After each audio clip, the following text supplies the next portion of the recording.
केटाले कस्तो गर्छ नि हामीले चाहिँ आज छेउमा राख्छौँ फाइनल भएन गर्छु मेरो हेर्ने एउटा म कप मुखमा भयो गेम सुरु भएको 2 मिनेटमा नै यिनीहरूले 2 प्लेट मोमो चाहिँ फिनिस गर्यो। कसरी भन्दाखेरि यिनीहरूले यो गेममा चाहिँ जित्दैन होला सक्दैन होला भन्ने सोचिरहेको थिएँ, तर म रङ रहेछु। यिनीहरूले चाहिँ जतिचोटि बोतल फ्लिप गर्छ यिनीहरूले त्यति नै चोटि बोतल खडा गर्छ अनि मोमो खान्छ। मोमो खाँदा खाँदा चाहिँ यिनीहरूले त 2 मिनेटमा नै मोमो भ्याइदिन्छ।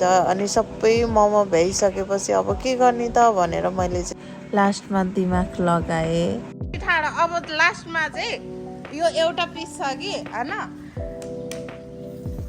लास्टमा चाहिँ यो एउटा पिस छ, जसले 5 चोटि ठाडो पार्छ उसले खाने।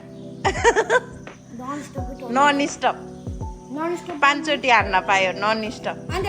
मेरो यो आइडियाले चाहिँ एकदम मजासँग काम गर्यो। यिनीहरूले सोचेको थियो 5 चोटि त इजी हुन्छ भनेर, तर यिनीहरू लगातार गर्दा गर्दा 5 चोटिमा 3 चोटि हुन्छ तर 2 चोटि फेल खान्छ। अनि लगातार हान्दा हान्दा हान्दा यिनीहरू पुरा थाकिसकेको थियो, टाउको चिलाउने इरिटेसन भइसकेको थियो। अनि त्यही बेलामा दिप्सनलाई हल्का पेट पनि दुखे जस्तो भइरहेको थियो। अनि तर पनि हार माने थिएन केटाहरूले, पुरा लगातार कोसिस गर्ने कुनै जित हुन्छ भनेर यिनीहरू चाहिँ मेहनत गरिरहेको थियो कि।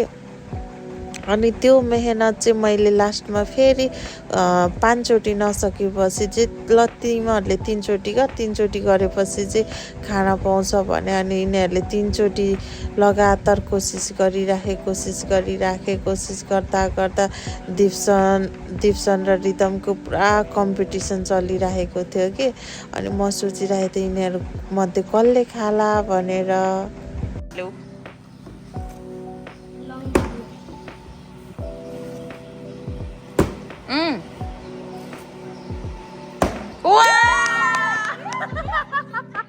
लास्टको रोक फाइनलमा जिते हेर्दा मोमोको डल्लै हामी त्यस्तो खान्छ।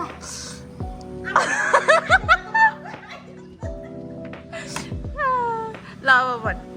मैले त लास्टै हालिसकेँ बिचरा बिचराको भुँडी दुख्यो होइन, बिचराले घुम्न आन्थ्यो र ट्रकिटमा फर्के आहा यस्तो रे म नन 3 चोटि गरिदिएँ ल हेर्नु अब म 5 चोटि गर्छु फेरि। यो अघि 3 भएको थियो है, यो 4। फाइनली यो गेममा पनि रिदमले नै जितिसकेको छ। तपाईँहरूलाई यो भिडियो कस्तो लाग्यो? यदि तपाईँहरूलाई यो भिडियो मन पर्यो